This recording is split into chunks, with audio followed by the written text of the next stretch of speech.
Good morning. We discuss chapter 6 named lines and angles. So we know in previous classes about line and angles, but we recall again in this chapter कि lines और angles क्या है. First of all, we discuss a line, a straight line, line segment and ray. तो define करते हैं कि a line, a set of point which has no end points. Line क्या है? Set of points है, but end point उसका नहीं है. Next है कि a straight line.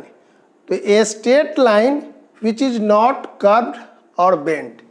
It means a straight line means है कि वो कर्व नहीं हो या बेंट नहीं हो, यानी मुड़ा हुआ नहीं हो, तो उसको बोलते हैं स्ट्रेट लाइन. और सिंपली जब एक लाइन बोलेंगे तो बेंट भी हो सकता है और कर्व भी हो सकता है. देखिए थर्ड है लाइन सेगमेंट. तो a part of line with two end points. Line segment और लाइन में क्या डिफरेंस है? तो लाइन में एंड पॉइंट्स नहीं होते हैं, लाइन सेगमेंट में टू एंड पॉइंट होंगे और इसको हम लोग डिनोट करते हैं. It is denoted as A B और उसके ऊपर एक बार का चिन्ह दे देते हैं, साइन देते हैं. देखिए नेक्स्ट है रे.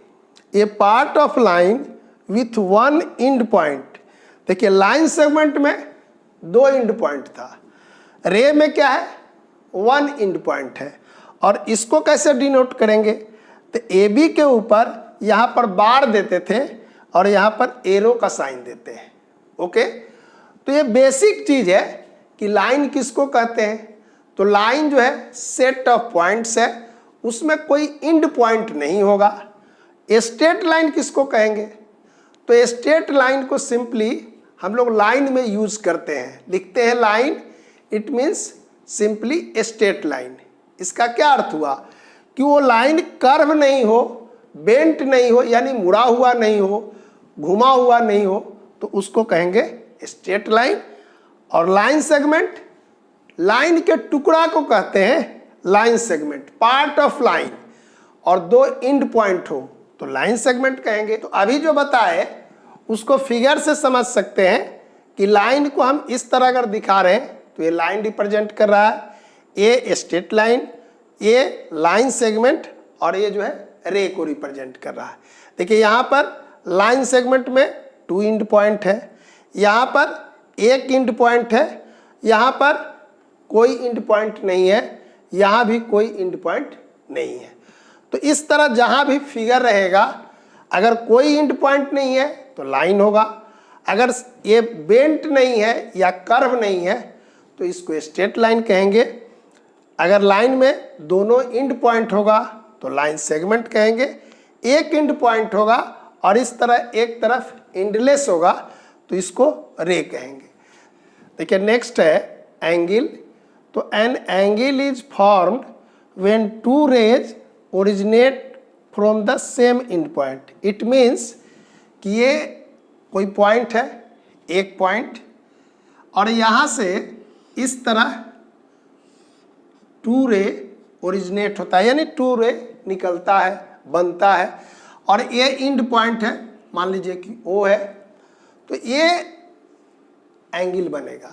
और जहां से ये ओरिजिनेट होता है इसको बोलते हैं वर्टेक्स और इसको बोलेंगे आर्म, इसको भी आर्म.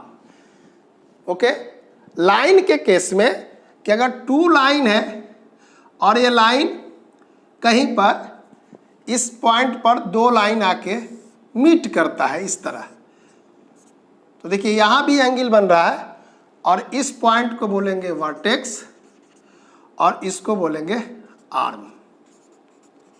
लाइन सेगमेंट अगर है कि टू लाइन सेगमेंट किसी पॉइंट पर आके मिल रहा है, देखिए यहाँ पर, तो ये बनेगा एंगल, ये होगा वर्टेक्स और ये कहलाएगा आर्म.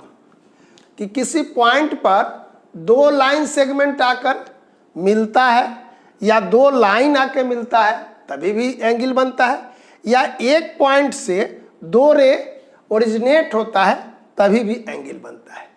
नेक्स्ट हम लोग देखते हैं डिफरेंट टाइप ऑफ एंगल्स क्या होते हैं, उसके बारे में आप पिछले क्लासों में पढ़े हैं, फिर से हम रिकॉल कर लेते हैं। डिफरेंट टाइप्स ऑफ एंगल, तो first of all acute angle, तो an angle which measurement is 0 degree to 90 degree is called acute angle. 0 degree to 90 degree it means कि 2 degree, 3 degree, 4 degree, 10 degree, 45 degree, 60 degree, 89 degree, ये सब क्या होगा, acute angle होगा। और इसका figure होगा इस तरह, ये 90 से कम होगा तो इसको कहेंगे एक्यूट एंगल। नेक्स्ट है राइट एंगल, तो an angle which is exactly 90 degree is called right angle. जब इस तरह का होगा तो इसको कहेंगे राइट एंगल, यानी 90 डिग्री के इक्वल जो होगा उसको बोलेंगे राइट एंगल, और इससे कम और 0 से ग्रेटर है तब इसको कहेंगे acute angle. Next angle obtuse angle, an angle which measurement is greater than 90 degree but less than 180 degree is called obtuse angle. It means कि 90 से ग्रेटर हो, it means 91 degree, 100 degree, 120 degree, इस तरह, but less than 180 degree it means 179 degree तक ये क्या होगा, obtuse angle होगा। और N angle which measurement is 180 degree is called straight angle. जब 180 डिग्री होगा तो उसको बोलेंगे स्ट्रेट एंगल। और नेक्स्ट रिफ्लेक्स एंगल, तो an angle which measurement is greater than 180 degree but less than 360 degree is called reflex angle. It means कि 181 degree, 182 degree, इस तरह, बट लेस देन 360 यानी 359 डिग्री, तो ये क्या होगा, रिफ्लेक्स एंगल होगा। तो ऑब्ट्यूस एंगल 90 से ग्रेटर, 180 से लेस, 180 होगा तो स्ट्रेट एंगल, और 180 से ग्रेटर होगा और 360 से लेस होगा तब कहेंगे रिफ्लेक्स एंगल। नेक्स्ट है whole angle, an angle which measurement is 360 degree is called whole angle. Second word में कंप्लीट एंगल भी कहते हैं और इसको राउंड एंगल भी कहते हैं।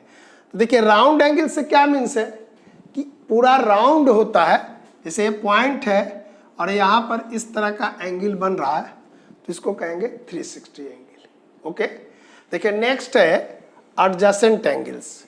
तो अब तक हम लोग जो एंगल के बारे में बात कर रहे थे, सिंगल एंगल के बारे में बात कर रहे थे, यहाँ पर बात करेंगे टू एंगल्स के बारे में कि two angles are adjacent if they have a common vertex, a common arm, a non common arms are on different side. It means देखिए टू एंगल्स है, इस तरह बन रहा, एक कॉमन वर्टेक्स हुआ और एक कॉमन आर्म हुआ ए।